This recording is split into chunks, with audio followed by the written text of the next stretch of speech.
CBN 청취자 여러분 안녕하세요. 하나님의 말씀으로 사랑을 드리는 기도력 방송입니다. 오늘은 9월 18일 목요일입니다. 제목은 가난한 자들을 잊지 말라입니다.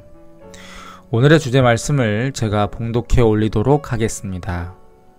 내 하나님 여호와께서 내게 주신 땅 어느 성읍에서든지 가난한 형제가 너와 함께 거주하거든 그 가난한 형제에게 반드시 내 손을 그에게 펴서 그에게 필요한 대로 쓸 것을 넉넉히 꾸어 주라.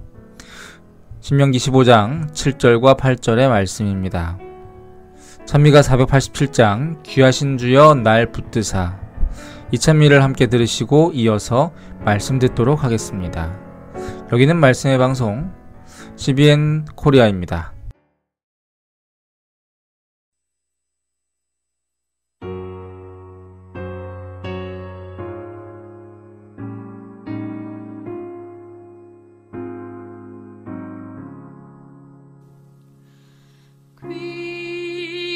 귀하신 주여 날 붙드사 주께로 날마다 더 가까이 저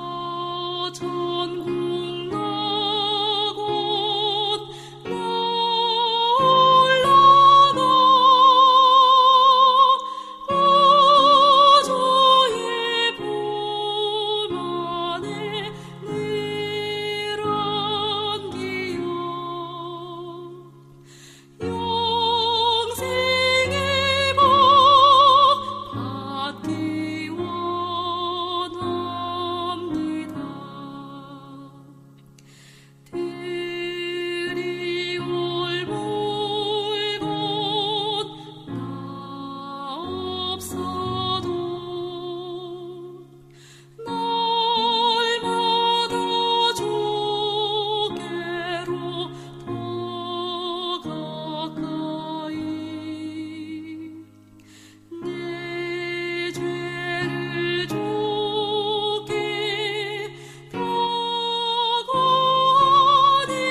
신앙 공동체 안에서 때로는 가장 다루기 어렵고 마음 불편한 주제 중 하나가 바로 돈과 가난의 문제입니다. 우리는 거룩한 성전을 짓고 뜨겁게 예배를 드리는 일에는 마음을 쏟으면서도 정작 우리 곁에서 신음하는 가난한 이웃의 문제 앞에서는 애써 눈을 감고 싶을 때가 있기 때문입니다. 오늘 말씀은 바벨론 포로 생활에서 막 돌아와 희망에 부풀어 있던 이스라엘 백성 안에서 벌어졌던 가슴 아픈 현실을 보여줍니다. 같은 동포요, 같은 하나님의 자녀였지만 부유한 자들은 가난한 형제들을 압제하며 자신의 배를 불리고 있었습니다. 바로 그때 이 부조리한 현실에 분연히 맞섰던 한 사람, 느헤미야의 이야기가 오늘 우리에게 큰 경종을 울립니다. 진정한 신앙이 무엇인지 그의 삶을 통해 함께 묵상해 보겠습니다. 오늘의 기도령 말씀 제가 읽어드리도록 하겠습니다. 바벨론 유배지에서 돌아온 이후 부유한 유대인들은 이 계명과 정반대로 행동한 적이 더러 있었다. 가난한 자들이 왕에게 공물을 바치기 위해 돈을 빌려야 했을 때 부자들은 돈을 구워주면서 높은 이자를 요구했다. 그들은 가난한 자들의 토지를 저당잡아 불행한 채무자들을 극빈자로 몰락시켰다. 수많은 사람이 자신의 아들, 딸을 종으로 팔아야 했고 형편이 나아질 희망이나 자녀와 토지를 되찾을 길은 전혀 보이지 않았다. 점점 심해지는 고통, 끝없는 결핍과 속박만이 기다릴 뿐이었다. 그런데 그들은 동포였고 더 나은 혜택을 누리고 있는 동족과 동일한 언약의 자손들이었다. 이처럼 잔인한 압제의 소식을 듣고 느헤미야는 마음에 분이 가득했다. 그는 가혹한 착취의 관행을 타파하려면 단호하게 정의의 편에 서야 한다고 생각했다. 특유의 열정과 결단력으로 느헤미야는 동포를 구제하기 위해 행동에 나섰다. 압제자들이 부자들이며 성벽 건축에 그들의 지원이 몹시 필요했지만 느헤미야는 한순간도 개의치 않았다. 그는 귀족과 지도자들을 매섭게 꾸짖었고 백성을 운집시킨 뒤 이 사건에 대한 하나님의 요구사항을 그들 앞에서 분명히 밝혔다. 이 기록은 중요한 교훈을 전한다. 돈을 사랑함이 일만하게 뿌리가 되나니. 디모데전서 6장 10절의 말씀입니다. 오늘날 사람들은 이득을 취하려는 욕망에 사로잡혀 있다. 우리는 모두 하나님의 공의에 대해 빚진 자들이지만 그 빚을 갚을 길이 전혀 없었다.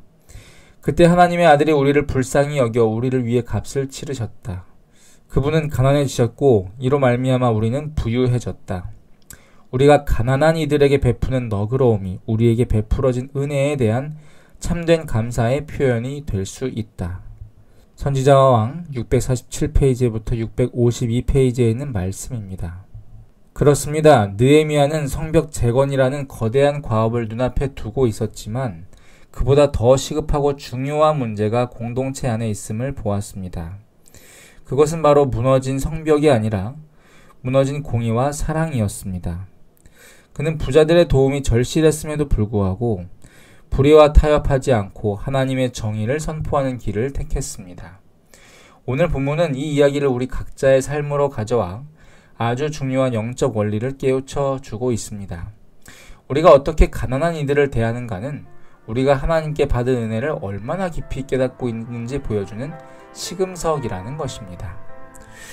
우리는 모두 하나님 앞에 갚을 길 없는 빚을 진 영적 파산자들이었습니다.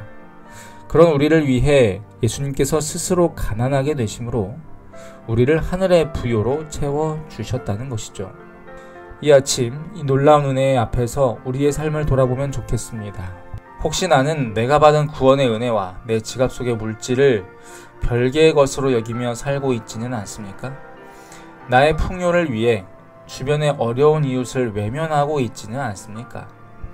우리가 받은 그 큰 사랑에 대한 진정한 감사는 우리의 손을 펴서 도움이 필요한 이들에게 흘려보낼 때 비로소 증명되는 것일지도 모릅니다. 저희 모두가 하나님께 받은 은혜를 다른 이들에게 전달하는 축복의 통로의 삶을 살게 되시기를 이 시간 간절히 기도드리면서 오늘의 말씀을 마치겠습니다. 함께 기도하겠습니다. 아버지 하나님, 갚을 길 없는 죄의 빚을 탕감받은 자들이면서도 저희 주변 이웃의 작은 신음소리에는 무심했던 저희의 완악함을 용서하여 주옵소서. 스스로 가난하게 되심으로 우리를 부요하게 하신 예수 그리스도의 그 놀라운 사랑을 받았음에도 여전히 저희의 것을 움켜쥐고 나누지 못했던 이기심을 회개합니다. 주님, 저희에게 느헤미야가 가졌던 의로운 분노와 뜨거운 마음을 허락하여 주옵소서. 불의를 보고 침묵하지 않게 하시고 연약한 자들의 편에 설 수 있는 용기를 주옵소서. 저희의 굳게 닫힌 손을 펴게 하시고 저희가 받은 은혜를 기꺼이 나누는 축복의 통로로 사용하여 주옵소서. 오늘은 네팔에서 선교하신 황민용 선교사님을 위해 기도합니다. 현재 폭동과 시위로 불안정한 그곳에 하나님의 보호하심이 함께하여 주시고 네팔 현지의 영적 지도자들이 세워질 수 있도록 주님 인도하여 주시옵소서. 오늘 하루도 주님께 맡기오며 예수 그리스도의 이름으로 간절히 기도하옵나이다. 아멘.